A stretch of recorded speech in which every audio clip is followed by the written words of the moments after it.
Drugs are usually associated with violence and terror, but over the past couple decades, the legalization of certain drugs like marijuana has slowly arisen. Since the legalization, people are no longer going to jail for possession cases, but why are there still inmates with nonviolent possession charges serving time? No matter the drug, people with nonviolent drug offenses should not be incarcerated, and more rehabilitation options should be available. Incarceration on nonviolent drug offenses is absurd, especially to consenting adults.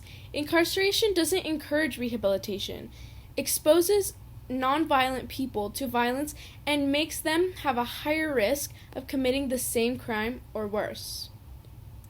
The success of rehabilitation has been proven.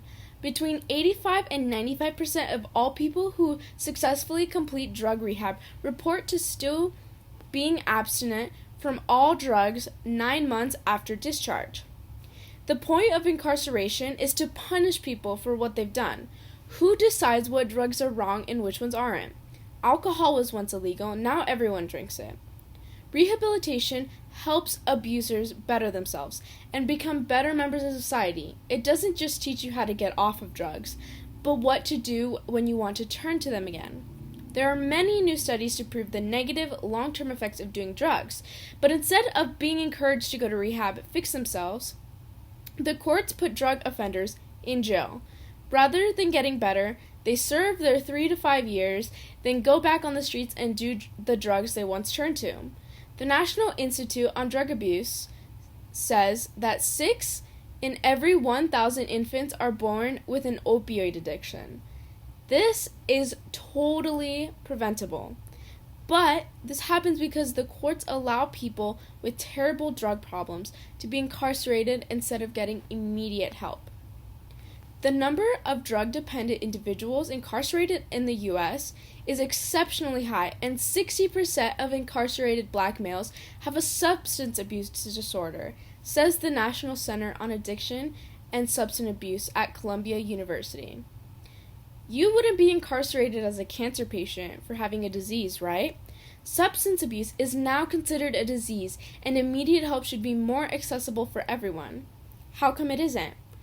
Rehab is seen as a luxury, and people living in poverty have a difficult time affording it. How come rehabilitation isn't as encouraged as jail time? This is because the states see rehab as a chance to spend your money for drug abusers to relapse. But if more funding was put into rehabs as it is in jails, the relapse rate would be much lower. Jail isn't the place for vulnerable victims of drug abuse to get better.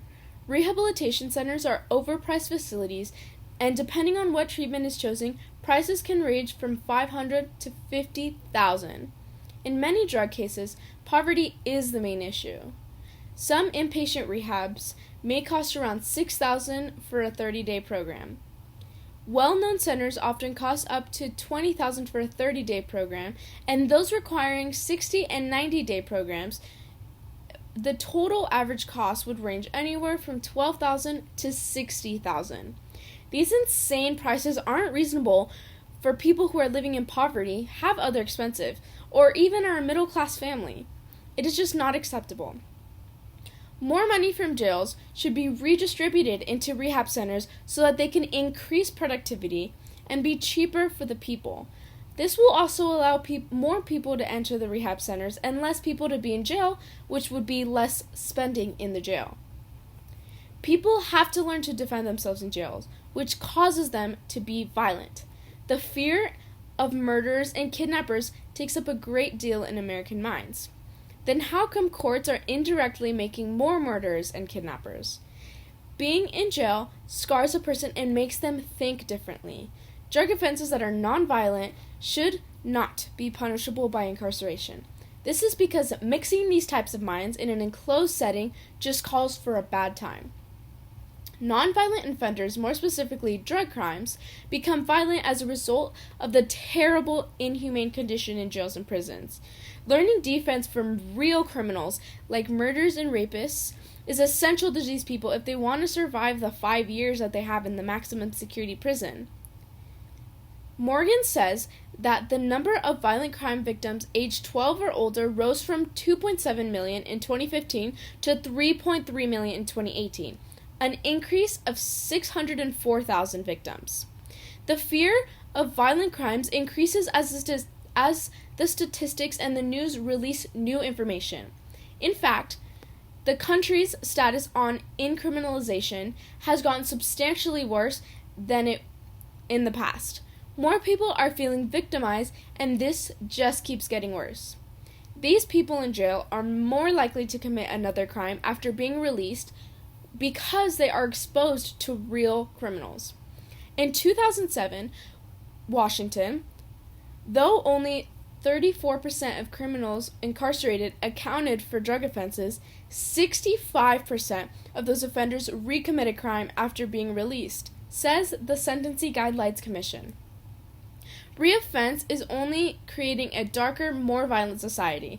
The government and justice system is forming these people from vulnerable victims. According to the United States Sentencing Commission, 23.8% of drug traffickers committed assault as their reoffending crime.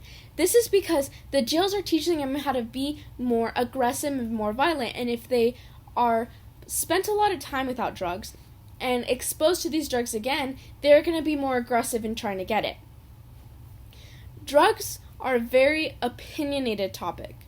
Some people don't care if people do drugs, others do. These opinions, however, are controlled by the government and made into laws. Yes, drugs can be bad for you, but if you are a consenting adult who knows what they're getting into, then why should they be punished if they aren't hurting anyone but themselves? Now, with that said, people who are nonviolent drug offenders should not be incarcerated, but encouraged to go to rehab in order to better themselves. This is for nonviolent offenders only. If them being on drugs is causing violence and are willingly hurting people, then they should be punished to the full extent of the law. Making bad decisions from yourself shouldn't be encouraged, but if you know what you're getting into and you suffer from a disease such as substance abuse, you should not be punished.